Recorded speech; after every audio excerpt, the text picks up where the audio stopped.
In this episode, I'm flying solo as I talk to therapist and author James Hawes about the emotional lives of men. What we keep hidden and why, and what we can do to manage our emotions more successfully and be more open.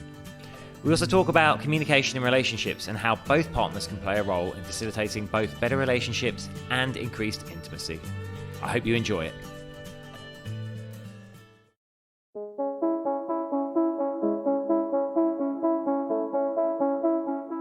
Hi, I'm James Davis. And I'm Claire Davis. We're the Midlife Mentors, here to lift the lid on how to achieve health and happiness. The balanced, no-nonsense way.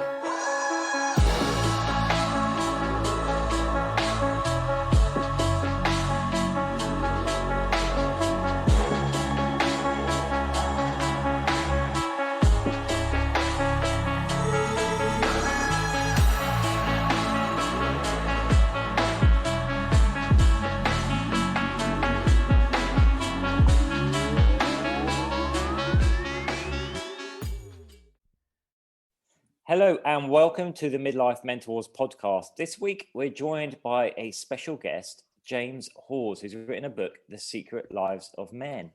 Welcome, James. Thank you. Glad to be here. So, James, your book, The Secret Lives of Men, can you just tell us a little bit maybe about your background and what prompted you to write this book and delve into this area of male emotion? Sure. Yeah. So I work as a counselor and psychotherapist. With 95% of my clients are male, which is kind of quite unusual in the psychotherapy area. So I started to set up certain groups for men, men's groups, groups around anger, and started to be really interested in what was happening to men in terms of their emotions and what was going on inside their heads. So I'd often started out asking men, the classic question, how do you feel?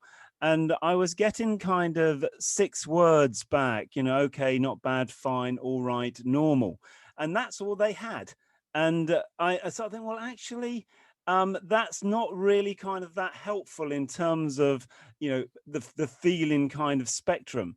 So I then sort of said, well, actually, perhaps a lot of men live inside their heads. They don't actually know how they feel.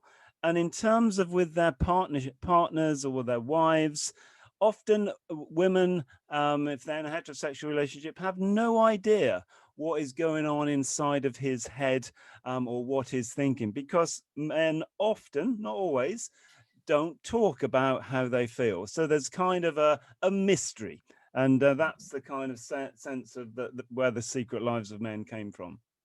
It's really interesting you say that, and I'm smiling to myself as you say it, because I know actually what you're saying there is true. But one area we work on when we're coaching with our clients is exactly communication and taking the role of assumption out, particularly in a relationship. And we do that. We illustrate that with a meme. I don't know if you've seen it. There's a couple sitting on a sofa, and the woman is there going, "Oh, I wonder what he's thinking about. I wonder if he's thinking about some other woman." The guy's sitting there going, "I wonder why the motorbike wouldn't start this morning." Exactly that. Yeah. So, James, why do you think it is that men are not so good at kind of being open about their emotions, their emotional state? Yeah, well, I think it's kind of the way that we have, if you want, been constructed. I talk about in the book about, how men are made, if you like, or how boys are made. And I think we learn the lessons very, very early on as a small boy that we should not express our vulnerable feelings. So the classic big boys don't cry. I always remember my lad when he was 7. I thought we'd been quite emotionally connected with him. He went to school and he learned very early on at school, if he fell over and hurt himself, that he learned, I must not cry. I must not show that I'm hurt, because if he did, he's gonna get humiliated by things like girls, wuss, crybaby, all those things were going to come his way. And so even at that age, I think boys learn to put on a kind of psychological armor. and they kind of have to toughen up and get strong. And how I describe that is that I think boys and men have kind of been traumatized through emotional restriction. And so we've kind of learned you don't express vulnerable emotions. And the emotion that we're generally left with is our default emotion, which I think is true, not for all men, but for many, is anger. Mm. It's fascinating hearing you say that, because I can relate to my own upbringing. I went to like an all boys boarding school at a very young age. Okay. And of course, like total male environment where you just don't show any emotion, or showing any kind of emotion is pounced on as weakness. So I can definitely resonate to what you're saying there. Yeah, yeah. So what advice would you give to men who? Why should men feel? That's a question. I'm going to turn it around on you. So if they've worn this armor and been emotionally secure by not expressing their emotions, what's the payback for actually like letting that armor down and letting your emotions out? Yeah, well, I think it's interesting, because I think in terms of, if we keep our emotions inside, somewhere along the life, it's kind of a bit like a coping strategy. It kind of works for a while. And what I've learned about men, one of the difficulties with what we learn to deal with our difficult emotions through external comforters or soothers, if you like. So they would be classically things like sex, work, overworking, drugs, drink, gambling, all those kind of things that a lot of men really struggle with. And because we go to those things to comfort ourselves when we're feeling these difficult emotions, so they're kind of on the external side. Now, if we keep going to those external comforters at some point in our life, and this is kind of where I see a lot of men classically in midlife, classically where their relationships are breaking down, they're doing stuff outside to kind of look after themselves, and that then of course affects their relationship. The other part of that is, if men have got a reduced emotional spectrum of expressing themselves, then in relationships there tends to be a lack of relational growth. And so I often say, look, relationships end up becoming very functional, and we end up losing intimacy, and so relationships kind of die.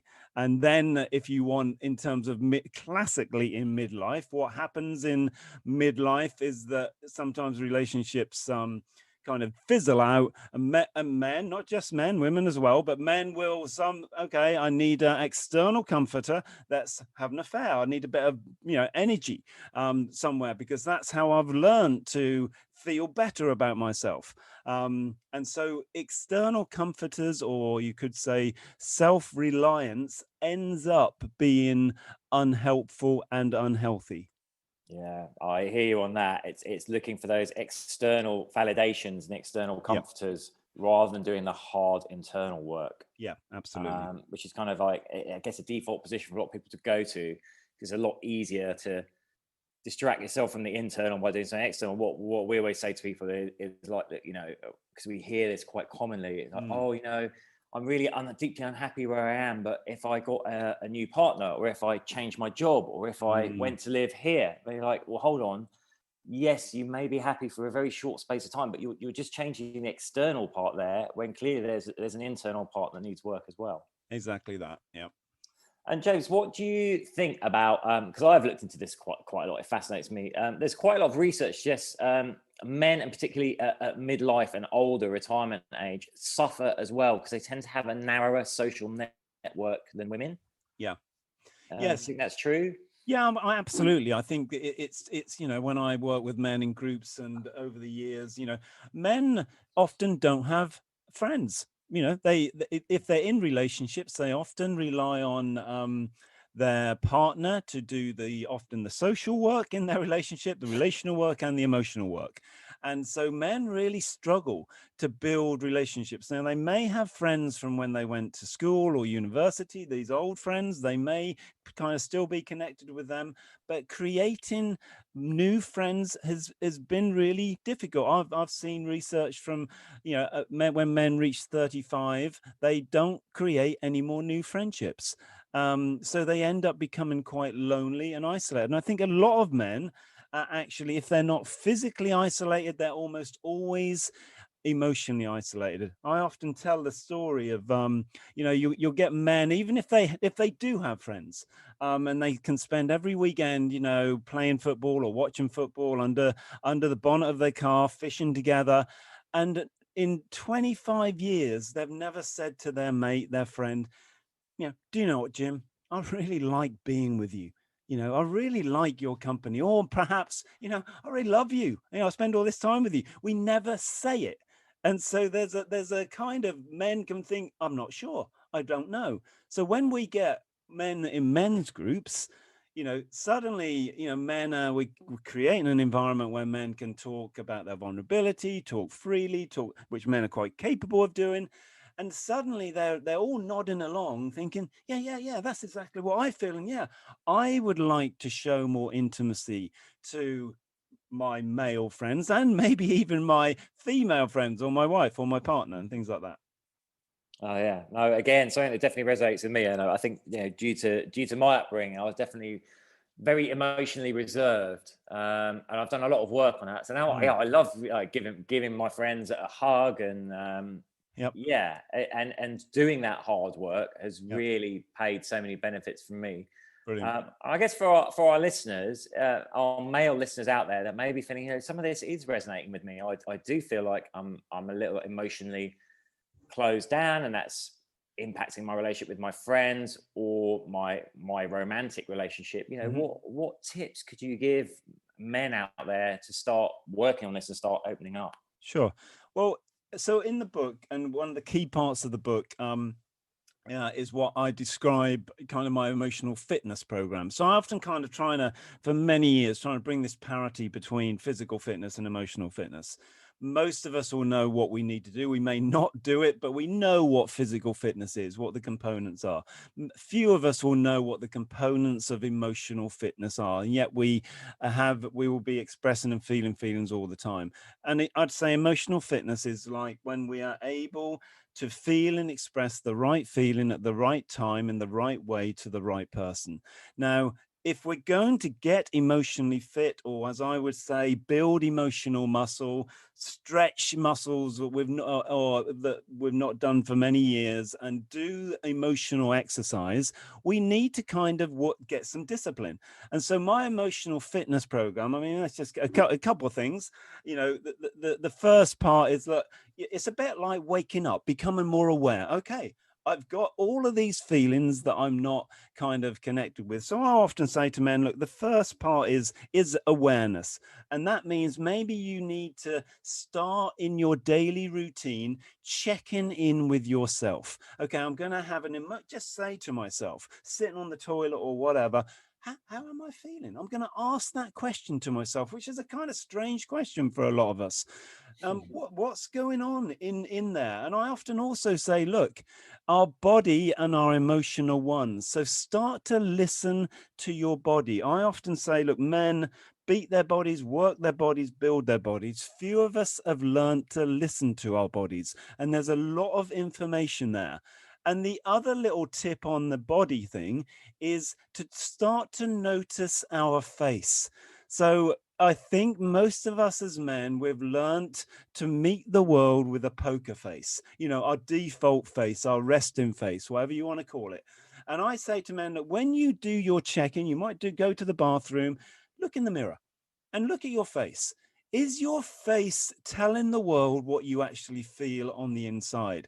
And that's kind of called congruence. Is your inside world and your outside world matched? So I would often say to men, start exercising your face, move it, start to move that face in line with perhaps what you feel inside. So for me, that idea of checking in is really important. The second part I'd just say here, James, which I think is really important in terms of if we go back to this idea that feelings are like a foreign language to men. The second part of the emotional fitness program would be something around building a word bank. We haven't got an emotional vocabulary. If we've only got 6 words, we need to enlarge our vocabulary. We need to have more words. So I often direct, and there's one in my book, to men to, you can Google this sort of stuff, a feeling wheel. Get this wheel, which has 120 words, feeling words on it. And I say, look, when you check in, look at your wheel. You can get on your phone and just say, okay, I've got all these words, these feelings. Where am I? Let me put a label on it. Let me label that feeling. And when we label an emotion, that it gives us quite a lot of power in one thing, but it gives that feeling an ability to move and to release, because a lot of emotions wants to be moved. The second way of using that feeling wheel to build our vocabulary, I say to men, look, take 3 words off that feeling wheel in every day and try and work those words into your vocabulary as you're talking to your friends, to your partner, to your children, to your colleagues. Use those words. So we're building that foreign language. Oh, I love that idea. I love that. I'm going to go and Google feeling wheel after this call. Yep. And James, so while you were talking there, something that came to me, I've done a lot of work on, I don't know how I interact and respond to others, but still an area for me that I struggle with is the inner critic, the inner voice. What work? Because I know for a lot of men and women, for everyone, that inner voice can be so cruel and so loud at times. Would you have any recommendations for work that men or women could do there with that? Yeah, absolutely. And I think you touch on a really important issue, that inner critic, or, that I often call it the inner tyrant.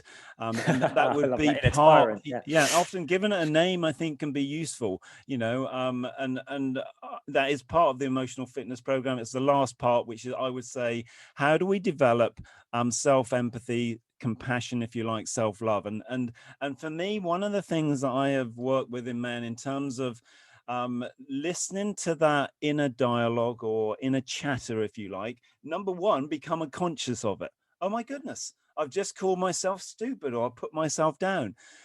As soon as we become aware and we start noticing it, we then give ourselves a possibility of what I would say is capturing it. Let's capture those negative, those critical words we're throwing at ourselves, and that's kind of saying, no, I'm going to capture that, but I'm not, and I'm going to refuse to call myself or put myself down, because there's nothing healthy in that at all. And then once we've done that, the practice is, okay, I'm going to start practicing.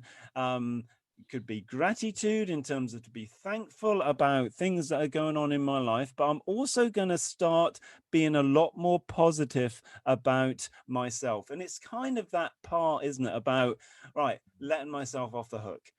When I feel I've not done something the way I would like to do, it is what it is. Let me let myself off the hook. And I think this is one of the most crucial and the most difficult emotional fitness disciplines.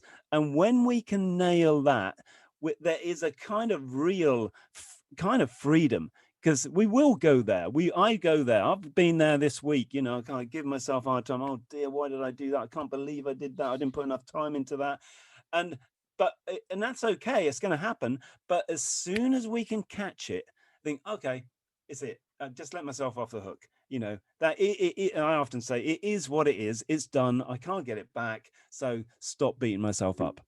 Yeah, I love that. So bring awareness to it, recognize it, and then just deal yourself some self-compassion, really. Yeah, absolutely. Self-compassion, I think, is, I think we all struggle that, like you say, male and female. And I can't get away from this idea. It is a discipline. We need to work into this, or healthy habit, if you like. Creating healthy habits is really important. So it becomes almost like normal, and we're just kind of, oh yeah, okay, I'm going to give myself a little beat in there, but it's only going to be for a minute, and then I'm going to get on with and move on.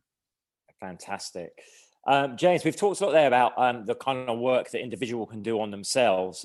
Obviously, we're in a kind of unique situation with these rolling lockdowns we keep getting, and we know from everything in the media, it is putting a lot of strain on relationships, because people are having their relationships in a completely different way now. They're kind of cooped up at home together. What role can the partner play in supporting their man become more open, and basically opening those channels of communication and reaching harmony? Yeah, well, it's interesting you say that, James, because I just started to flip back a little bit. One of the reasons I wrote this book was it's definitely for women as well. And to be fair, I think a lot of women will probably read this book as much as men. But what I was finding when men were coming to me to kind of increase their emotional fitness, if you like, or they were being sent to me or encouraged to come to me by their wives or their partners or their mothers or their girlfriends or stuff like that, men were becoming more emotionally fit, as in they were able to connect with their vulnerable emotions, that their sadness, their hurt, their disappointment, their anxiety, their shame. They were going back home and they were then expressing their vulnerable emotions, and they were being met with, "No, I don't want to hear that. You need to toughen up, mate." Now I started to realize, that there's a lot of women in relationship want men to become more emotional, but then when they are, they're starting to resist that. And I started to realize started to think about, why are they resisting that? Well, and then I go back to the family of origin and think, well, most women and men have been brought up with fathers who have been quite emotionally distant, quite emotionally shut down or mute. So they have this expectation of a man, which would be strong, distant, and firm, or whatever. And they want the emotional connection, but then these old kind of rules or expectations are getting in the way. So that, for me, it became a blocker. So I would say that if we want relationships to develop, both male and female will have to start to work on their unspoken expectations of each other, and then develop work on psychological intimacy. And that means, how do we learn to give each other time to express our vulnerable emotions? Because for me, without psychological intimacy, relationships become quite functional and they don't grow. Oh, some great advice there. I mean, I think we all know that communication is so key in relationships. And I always say, like, we kind of have been raised this environment where we're sold this fairy tale of you meet the person, you get together, and that's where fairy tales end. But actually, the hard work's just beginning. A relationship requires work, and it requires investment, like emotional investment, big time. So amazing. Thank you for sharing that, James. No problem. I think we're going to wrap up there. So that was James Hawes, and he has his fantastic book that he was mentioning there, The Secret Lives of Men. And you can find his website. It's jameshawes.org. And we'll put that link on the podcast notes as well. So James, thank you very, very much for your time with us and for that fascinating insight and useful tips for the men and the women out there. Brilliant. Well, thanks for having me. I've really enjoyed it.